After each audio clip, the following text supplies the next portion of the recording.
Hello students, कैसे हैं आप सब लोग। आई होप आप लोग अच्छे होंगे, अच्छे से पढ़ाई कर रहे होंगे। आज हम लोग 3D के यानी 3 डायमेंशनल ज्योमेट्री के प्रीवियस ईयर क्वेश्चंस करने वाले हैं, बहुत इंपॉर्टेंट।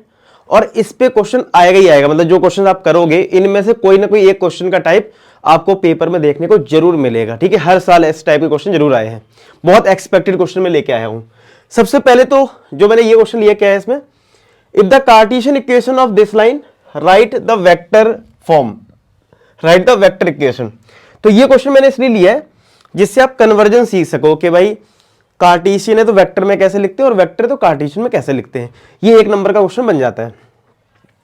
तो सबसे पहले आपको ये समझना है कि आपका लाइन का वेक्टर फॉर्म क्या होता है। वो होता है r equal to a plus lambda b. पहले तो आपको ये पता होना चाहिए, जिसमें ए हमारा क्या होता है, पॉइंट को रिप्रेजेंट करता है, बी हमारा डायरेक्शन रेशियो को रिप्रेजेंट करता है। तो पॉइंट कहां से आएगा इस लाइन का, तो जो हमारे पास ये कार्टेशियन फॉर्मेट है तो इसको हमें किससे कंपेयर करना होगा, x minus X one upon A, Y minus Y one upon B, Z minus Z one upon C, इससे हमें कंपेयर करना होगा। लेकिन एक बात आपको ध्यान रखना है, जो हमें गिवन है एक्स वाई जेड में, उन सब में आपको देख लेना है कि x, y और z के कोफिशिएंट 1 है या नहीं है। अगर नहीं है तो हमें सिंप्लीफाई करना पड़ेगा पहले। जैसे यहां पे x का कोफिशिएंट -1 है, 1 नहीं है, तो आप इससे कंपेयर नहीं कर पाओगे, तो थोड़ा सा चेंजेस आपको करना पड़ेगा इसमें। तो क्या, तो हमें माइनस कॉमन ले लेना चाहिए जिससे कि x हमारा पॉजिटिव हो जाए और 3 हमारा नेगेटिव हो जाए। और डिवाइड में 5 है तो 5 लिख दिया, ये ठीक लिखा हुआ है। इसको y माइनस ऑफ -4 लिख सकते हैं अपॉन 7। यहां पे 2 कॉमन लेना पड़ेगा क्योंकि z का अगर कोफिशिएंट 1 बनाना है तो z -3 हो जाएगा, अपॉन में 4 है तो ये माइनस नीचे दे दो, तो x -3 upon -5, y minus of -4 upon 7। 2 से ये कैंसिल कर दो 4 को, तो 2 आ जाएगा, z -3, यही तो आएगा। अब आप इस वाली इक्वेशन से कंपेयर करें तो x1 y1 z1, यहां से हमारा पॉइंट आता है, तो हमारा पॉइंट आ जाएगा x माइनस x1, ये x1 है यानी 3, y माइनस y1 ये -4, ये पॉइंट हो रहा है, z माइनस z1 ये हमारा 3, तो ये हमारा पॉइंट आ गया।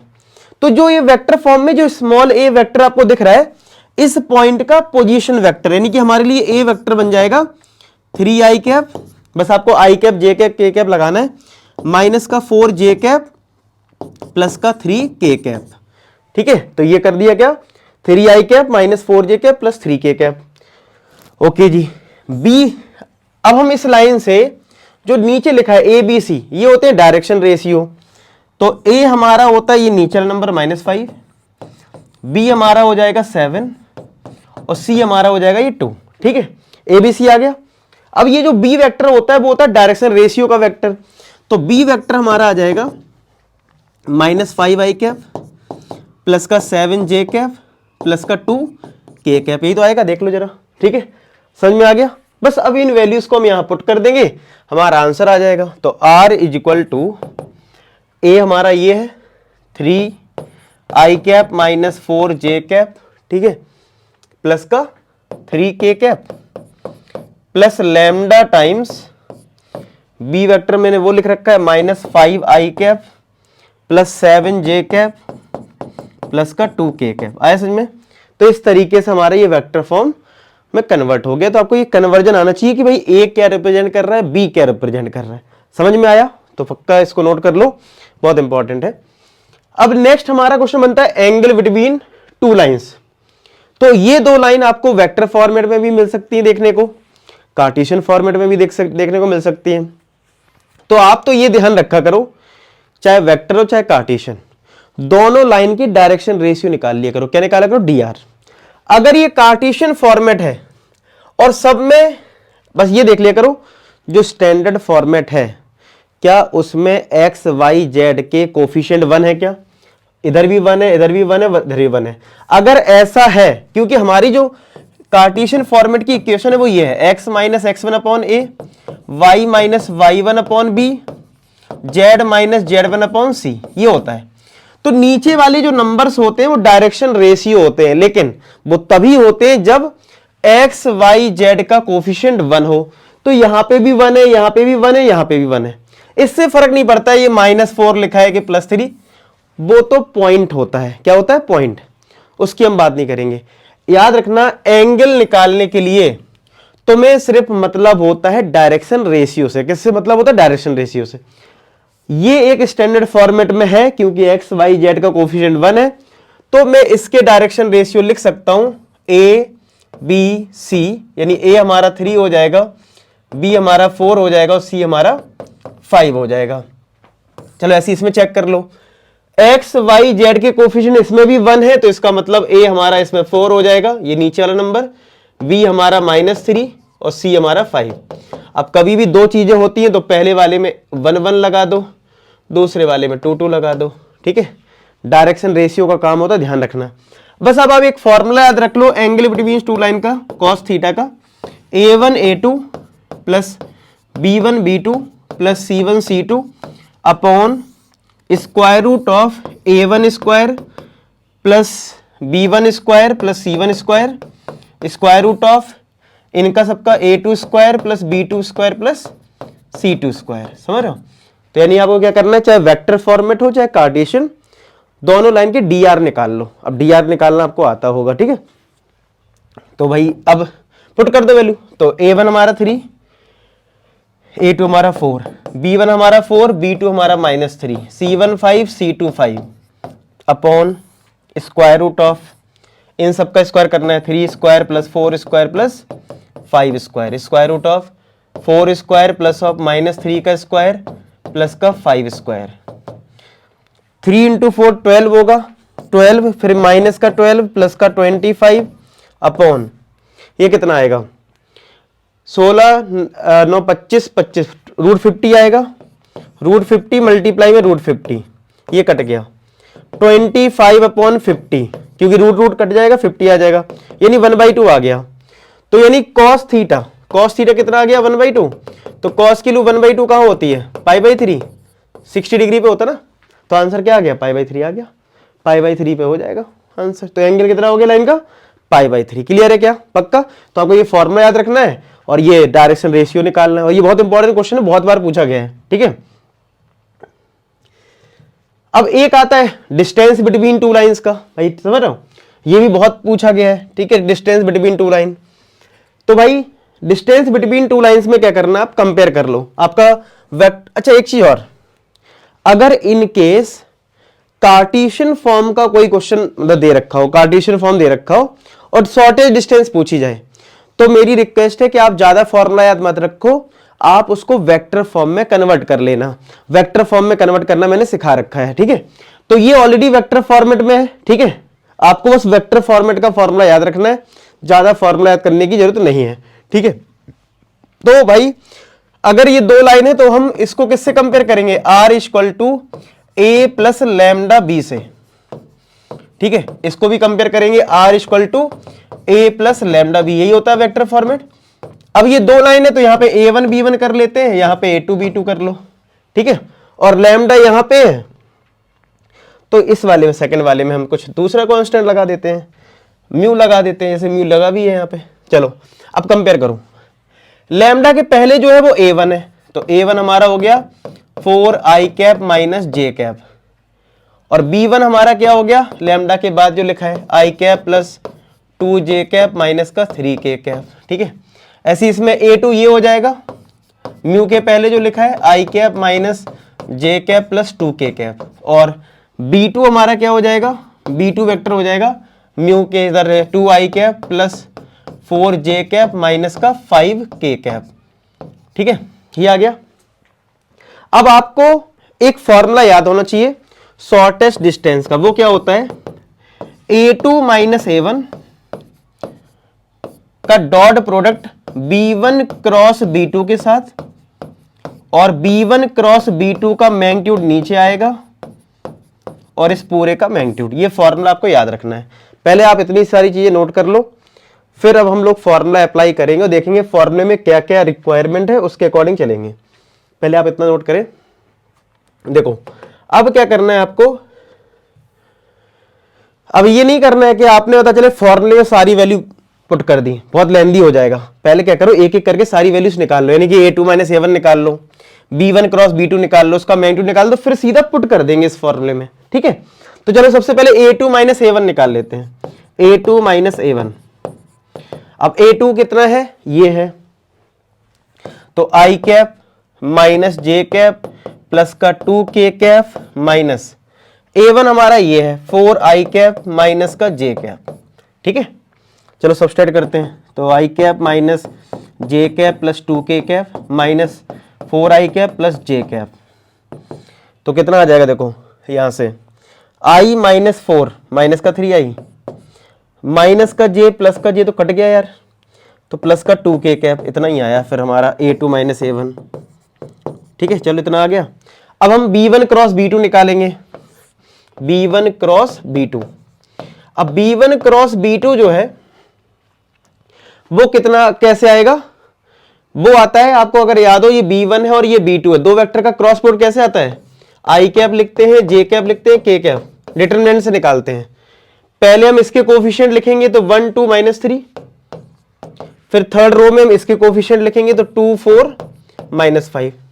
अब उम्मीद करूंगा कि आपको डिटरमिनेंट निकालना आता हो, तो b1 क्रॉस b2 कितना आ जाएगा, पहले i कैप लिखेंगे, ब्रैकेट में क्या आएगा, ये इसमें मल्टीप्लाई होगा, तो मैं कर देता हूं कैलकुलेशन, माइनस का 10, ये माइनस का 12 आएगा, लेकिन बीच में माइनस आता है डिटरमिनेंट में, तो प्लस का 12, तो यानी 2 आएगा यहां। फिर माइनस का j कैप लिखेंगे, फिर क्या होगा, ये और ये हाइड होगा, तो माइनस का 5, ये माइनस का 6 है, बीच में माइनस आएगा प्लस 6, यानी 1 आ रहा है यहाँ पे, प्लस का k कैप, फिर ये हाइड होगा 4 माइनस 4, ये तो 0 हो गया इस बार, तो क्या ये फाइनली 2i माइनस का j कैप आएगा b1 क्रॉस b2।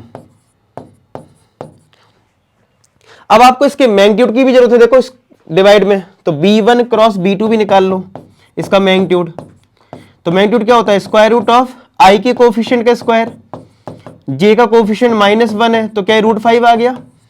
ठीक है, ये तो है ही नहीं इसमें।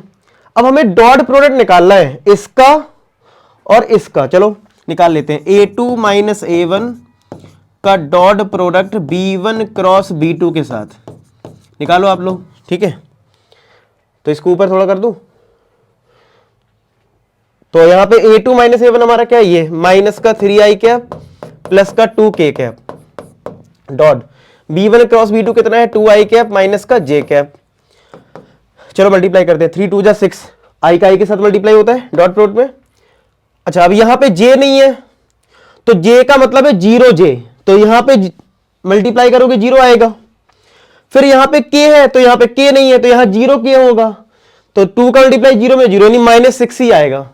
समझ रहे हो, समझो बात को, देखो यहां पे j का टर्म नहीं है, यानी कि कहीं ना कहीं 0 इंटू j कैप है ना, तो 0 का मल्टीप्लाई इसके कोफिशिएंट से करोगे भी तो 0, यहां पे k का कोफिशिएंट 2 है, यहां पे k नहीं है, तो k का कोफिशिएंट है 0, तो 2 का मल्टीप्लाई 0 में होगा तो 0 ही तो आएगा, ये -6 आ गया। मतलब बस इस फॉर्मूले में पुट कर दो, तो शॉर्टेज डिस्टेंस क्या हो जाएगा, ये वाला रिजल्ट हमारा -6 आया है, और इसका मैग्नीट्यूड हमारा √5 आया, तो क्या आंसर 6/√5 यूनिट्स हो जाएगा। अब रैशनलाइज करना चाहो तो कर लो, तो ये 6√5/5 लिख सकते हो। ठीक है, क्लियर हुआ, तो ये पेपर में के लिए बहुत इंपॉर्टेंट है, इसको नोट कर ले। ठीक है, बहुत काम आएगा। तो ये आपका देखो √5 आया था, हमारा भी इतना ही आया। ठीक है, और ये 6 आया होगा इनका डॉट प्रोडक्ट, देखो ये आया 6, फिर 6 हो गया। ठीक है, तो आप इस तरीके से करें। अब ये देखो क्वेश्चन क्या है, बहुत ज्यादा परेशान भी करता है कुछ बच्चों को। ठीक है, तो इसको सीख लो अच्छे से कि coordinates of foot of perpendicular कैसे निकालते हैं, एक इमेज का भी क्वेश्चन होता है, तो अगर आपने ये सीख लिया तो वो भी आप आराम से कर पाओगे। क्या लिखा है, find the coordinates of the foot of perpendicular drawn from this point two this line. अच्छे से कॉन्सेप्ट समझ लेना। ठीक है, बहुत प्यार से मैं समझाऊंगा इस चीज को और आपको बड़े अच्छे समझ में आ जाएगा। ठीक है, तो देखो सबसे पहले तो एक लाइन बना लेते हैं। ये बोला गया एक लाइन है, ये लाइन है, और लाइन की इक्वेशन ये है, x - 15/3 इक्वल टू y - 29/8 और z - 5/-5, ऐसा कुछ दे रखा है। और एक कोई पॉइंट है पी ले लेते हैं, जो कि है 5,7,3, ये पॉइंट पी है। ठीक है, अब इस पॉइंट से हमें एक परपेंडिकुलर ड्रॉ करना है, जो मान लेते हैं कि एक पॉइंट एम है, और यही फाइंड आउट करना है। जब हम इस लाइन पे इस पॉइंट से एक परपेंडिकुलर ड्रॉ करेंगे तो जहां भी इंटरसेक्ट करेगा इसी को बोलते हैं coordinates of foot of perpendicular. क्या बोला है? Coordinates of the foot of perpendicular, यानी ये एम पॉइंट निकालना है। क्या निकालना है? M point. तो आप सिंपल याद रखना, जो हमारा फाइनल लॉजिक है वो क्या होता है, ये और ये लाइन परपेंडिकुलर है, यानी ये जो गिवन लाइन है और ये जो पीएम लाइन है, तो आपको परपेंडिकुलर वाली कंडीशन निकालनी है। परपेंडिकुलर कंडीशन क्या होती है यार? दो लाइन परपेंडिकुलर है, याद है? a1 a2 plus b1 b2 plus c1 c2 equal to 0। हमें इसको अप्लाई करना है। ठीक है, मतलब देखो टारगेट पता होगा ना कि भाई क्या कॉन्सेप्ट लगने वाला है, तो हो जाएगा आराम से। इसका मतलब ये है, अगर तुमने इस पीएम लाइन का डायरेक्शन रेशियो निकाल लिया, और इसका तो आसान है, इसमें तो जो नीचे नंबर लिखे हैं वही डीआर है, तो इसमें प्रॉब्लम नहीं है। हमें पीएम के डीआर निकालने हैं। अगर तुमने डीआर निकाल दिए तो तुम्हारा हो जाएगा सॉल्व। तो देखो एम निकालना टारगेट है, लेकिन उससे पहले एक माइंड में चीज आ रही है कि दो लाइन परपेंडिकुलर है, तो पक्का इस वाली कंडीशन का यूज होगा। ठीक है, इस वाली कंडीशन का यूज पक्का होगा। तो देखो कैसे करें इसको। चलो, इसके तो डीआर पता है। अगर मैं इसके डीआर बात करूं तो a1 हमारा मान लो 3 हो गया, b1 हमारा 8 हो जाएगा, और c1 हमारा -5। ये a1 b1 c1 ले लिया अगर मैंने, क्योंकि x y z के कोफिशिएंट अगर 1 है तो हम ऐसे लिख सकते हैं। इसके डीआर कैसे निकालें? अगर मुझे एक ये पॉइंट पता है, अगर मुझे ये पॉइंट पता लग जाए, ठीक है, तो डीआर निकाले जा सकते हैं। क्योंकि अगर दो पॉइंट पता है तो डायरेक्शन रेशियो कैसे निकलता है? अगर एक पॉइंट मेरा x1 y1 z1 है और एक पॉइंट है x2 y2 z2, तो अगर मैं इसकी डीआर की बात करूं तो क्या होता है? x2 minus x1, y2 minus y1, z2 minus z1, ऐसे निकलता है दो पॉइंट से। यानी पूरा खेल डिपेंड हो गया m पे। अब आप कहोगे सर m तो निकालना है, अगर इसी पे सारा खेल टिक गया है तो ये तो हमें फाइंड आउट ही करना है। तो कोई बात नहीं, अभी आपको जो m निकालना है फाइनल आंसर, वो तो आप अभी बाद में निकालोगे। कम से कम एक जनरल पॉइंट तो निकाल सकते हो ना, क्योंकि ये वाला जो m पॉइंट है वो कहीं ना कहीं इस लाइन पे लाई कर रहा है, तो कहीं ना कहीं इसका जनरल पॉइंट होगा।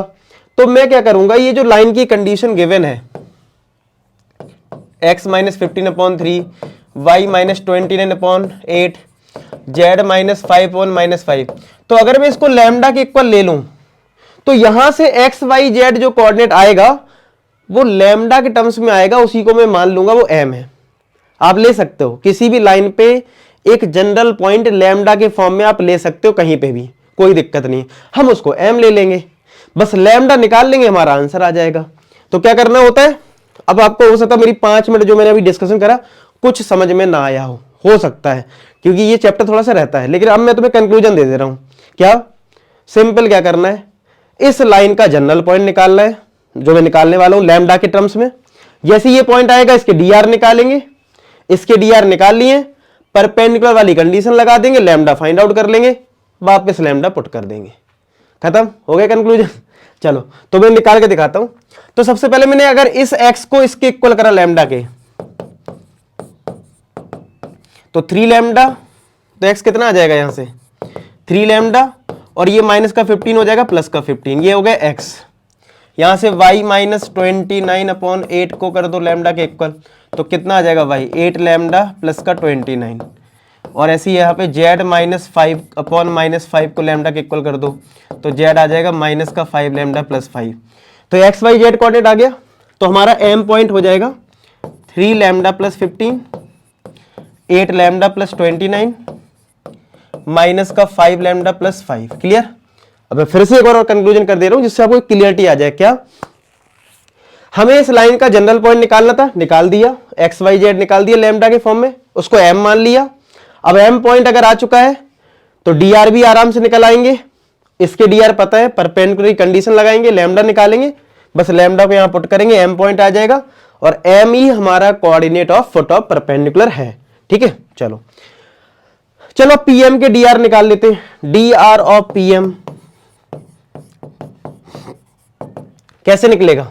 अब देखो हमारा जो एम पॉइंट है वो कितना है, लिख देता हूं 3 lambda plus 15 comma 8 lambda plus 29 comma minus 5 lambda plus का 5। ठीक है, लिख दिया मैंने।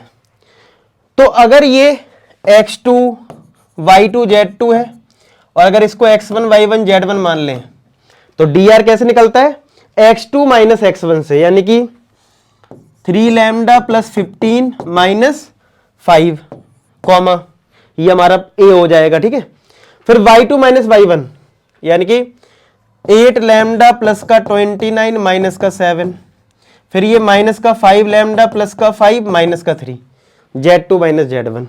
सिंप्लीफाई कर लो तो ये आ जाएगा 3 lambda plus 10 8 lambda plus 22 minus 5 lambda plus 2, ये आ गया डीआर। तो इसके डीआर मैंने a1 b1 c1 लिए, इसके मैं ले लेता हूं a2 b2 c2। तो यानी ये हमारा a2, ये हमारा b2 और ये हमारा c2। चेक करो क्या आपको इतनी सी बात समझ में आ गई? ठीक है, अब हम लगाने वाले हैं परपेंडिकुलर की कंडीशन। ठीक है, क्या लगाने वाले हैं? परपेंडिकुलर की कंडीशन लगाने वाले हैं। तो लगा देते हैं, तो लिख देंगे since PM perpendicular to given line, जो हमें गिवन थी लाइन, तो इसकी वजह से हम कंडीशन लगा सकते हैं a1 a2 plus b1 b2 plus c1 c2 equal to 0। लगा लो। अब a1 b1 c1 सब पुट कर दो तो कितना आएगा, देखो a1 हमारा 3 है, a2 हमारा ये 3 लैम्डा प्लस 10 है, b1 हमारा 8 है, b2 हमारा 8 लैम्डा प्लस 22 है, c1 हमारा माइनस 5 है, देख लो c1 हमारा क्या माइनस 5, और c2 कितना है, ये माइनस का 5 लैम्डा प्लस 2 है। तो यहां 0 लैम्डा निकाल लेते हैं, तो 9 लैम्डा प्लस का 30, 8 8 जा 64 लैम्डा प्लस 8 2 जा 16, 16 प्लस 1 17 प्लस का 25 लैम्डा माइनस का 10 इक्वल टू 0। ठीक है, अब देखो कितना आएगा, ये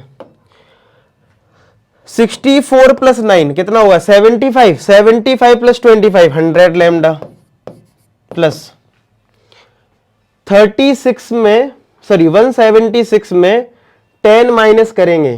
ठीक है, 176 आ रहा था ये, 8 16 17, तो ये तो आएगा 166, और 166 में अगर हम 30 ऐड करेंगे तो ये तो आएगा 196।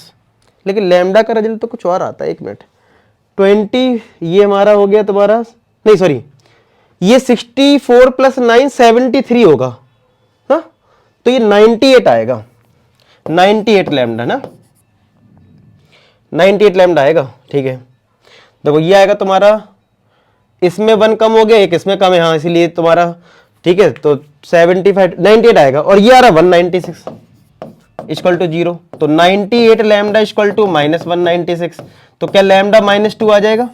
ठीक है, यही आता है लैम्डा के लिए। अब लैम्डा को अगर हम वापस अपने, ये नोट कर लो पहले इतना, मैं पुट करके दिखा देता हूं। तो अब मैं अपने एम पॉइंट में पुट कर दूं, हमारा जो एम पॉइंट था वो क्या था, ये यही था coordinate of photo perpendicular, 3 lambda plus 15, 8 lambda plus 29 minus का 5 लैम्डा प्लस 5। तो लैम्डा को भाई -2 पुट करूं, तो 3 इंटू -2 -6, -6 प्लस 15 कितना आ जाएगा 9, तो ये तो 9 आ गया। ये -16 होगा, -16 प्लस का 29 3, क्या ये 13 हो जाएगा। ये तुम्हारा -2 करोगे प्लस का 10 हो जाएगा, 10 प्लस 5 15। तो क्या हमारा coordinate of fifth of perpendicular 9, 13, 15 आ जाएगा। क्या आपका आंसर आ गया, चेक करो, यही आ रहा है पक्का, नोट कर लो इसको। ठीक है, तो ये थे क्वेश्चंस आपके लिए बेस्ट टू बेस्ट, और जो coordinate of photo of perpendicular concept बहुत बच्चों को समझ में नहीं आता है, आप लोग कमेंट सेक्शन बताना कि आपको समझ में आया। ठीक है, अगर क्लियर हो गया तो लिख देना क्लियर। ठीक है, तो बाकी मुझे फीडबैक से पता लगेगा कि ये वीडियो कितना काम आपकी आया है। ठीक है, बाकी मिलते हैं नेक्स्ट वीडियो में, तब तो अपना ख्याल रखें, पढ़ाई करते रहे। लास्ट में एक ही बात बोलूंगा कि आप सभी सफल हो। धन्यवाद।